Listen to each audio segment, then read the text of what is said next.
Bismillahirrahmanirrahim. Assalamualaikum warahmatullahi wabarakatuh. Hai teman-teman, bertemu lagi bersama Teacher Eka Rini Sukawati. Hari ini akan belajar tentang pelajaran PAI kelas 1 dengan judul jenis-jenis air. Selanjutnya, Teacher akan bertanya, apa kabar teman-teman? Teman-teman boleh jawab, Alhamdulillah, luar biasa, Allahu Akbar. Oke, selanjutnya kita buka pelajaran hari ini dengan membaca basmalah bersama. Bismillahirrahmanirrahim. Masya Allah. Hari ini Teacher Eka akan menyampaikan tentang jenis-jenis air. Ada tujuannya. Pertama adalah siswa mampu menyebutkan jenis-jenis air. Yang kedua, siswa mampu memahami air yang suci dan najis. Masya Allah. Teman-teman, ternyata Allah Maha Besar. Allah juga berfirman dalam Al-Qur'annya di dalam surat Al-Furqan ayat 48. Teacher bacakan ya. A'udzu billahi minasyaitonir rajim. Bismillahirrahmanirrahim. Wa anzalna minas samaa'i ma'an tahura. Kami turunkan dari langit air yang suci lagi mensucikan. Maha benar Allah dengan segala firman-Nya. Teman-teman, tahu tidak siapa sih yang menciptakan air? Siapa ya? Betul sekali, Allah Subhanahu wa Ta'ala yang menciptakan air. Teman-teman, tahu tidak kegunaan air? Apa? Betul, salah satunya untuk mandi, untuk berwudu, dan juga untuk mencuci baju, untuk bantu bunda memasak nasi, dan lain sebagainya. Teman-teman, tahu tidak, apa sih kaitannya air dengan bersuci? Jadi, air itu adalah sebagai alat atau media utama untuk bersuci dari hadas dan najis, seperti mandi, berwudu, istinja. Akan lebih sempurna dan sah apabila seseorang dengan bersuci. Masya Allah. Dalam kehidupan sehari-hari banyak kita temui jenis-jenis air.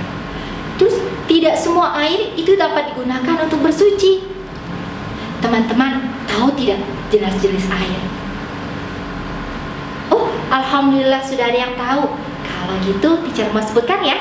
Yang pertama, air mutlak. Yang kedua, air mustakmal. Yang ketiga adalah air najis. Nah, apa sih teman-teman air mutlak itu? Air mutlak adalah air yang suci dan mensucikan, bisa digunakan untuk wudu dan juga mandi. Contohnya, ada air sungai, ada air hujan, ada air sumur, ada air embun, ada juga air laut. Selanjutnya ada air salju. Masya Allah. Teman-teman hebat ya. Jadi ketika teman-teman pergi ke suatu tempat tidak menemukan air keran, teman-teman bisa mencari. Ketika di laut, teman-teman bisa menggunakan air laut untuk berwudu. Dan yang kedua adalah air mustakmal. Apa ya air mustakmal itu? Air mustakmal adalah air suci yang tidak mensucikan, tidak bisa digunakan untuk wudu. Kenapa ya? Air suci tapi kok tidak mensucikan? Karena warna dan baunya sudah berubah. Teman-teman tahu tidak contohnya? Apa? Betul sekali. teacher sebutkan ya. Ada air kopi, ada air teh, ada juga air jus, dan juga air susu. Ada lagi air kelapa. Teman-teman, kenapa air-air tersebut tidak bisa untuk berwudu? Karena contoh ya, air kopi.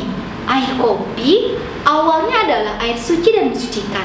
Tapi karena sudah diberikan kopi dan gula, sudah tidak bisa lagi untuk wudu ataupun untuk mandi. Karena itu, air kopi bisa untuk apa ya teman-teman? Apa? Betul sekali, air kopi untuk minum, apalagi masih hangat. Masya Allah, hebat sekali.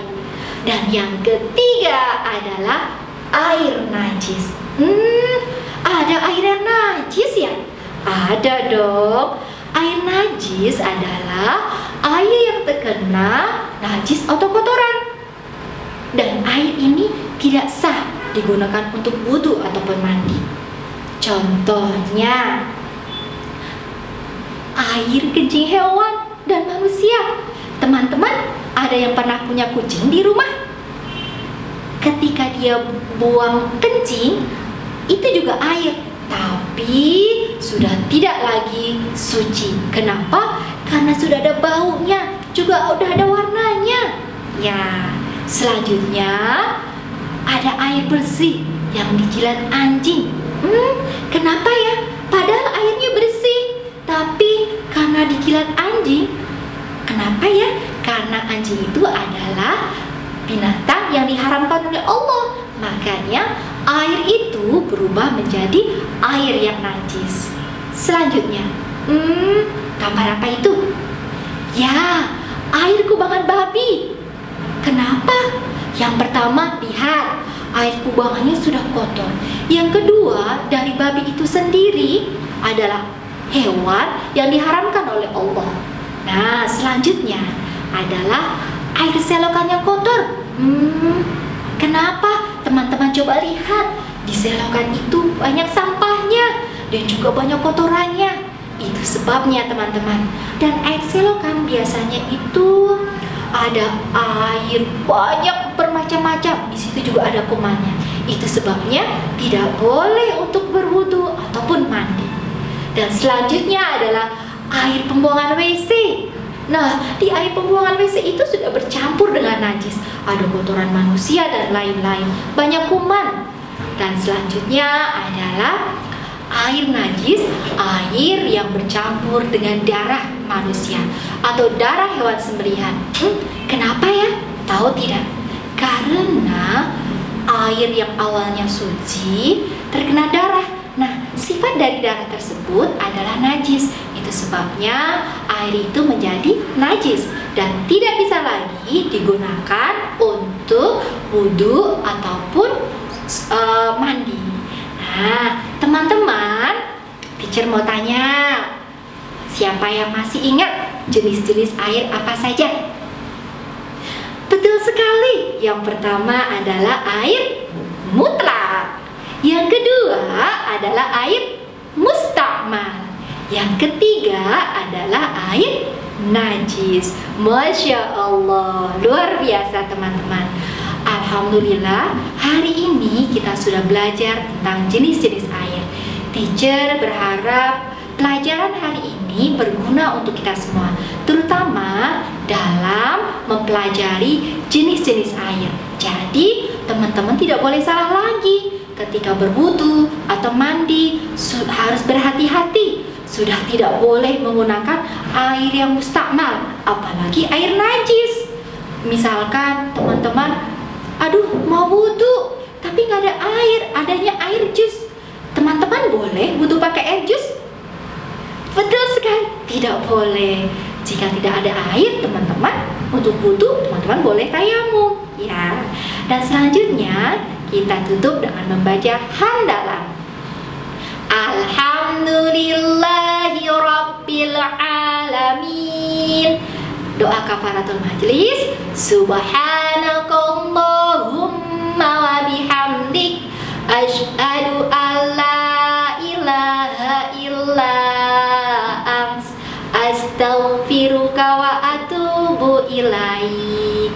Selanjutnya, terima kasih sudah menonton video ini. Jangan lupa like, comment, and subscribe. Dan juga jangan lupa ya, share ke teman-temannya.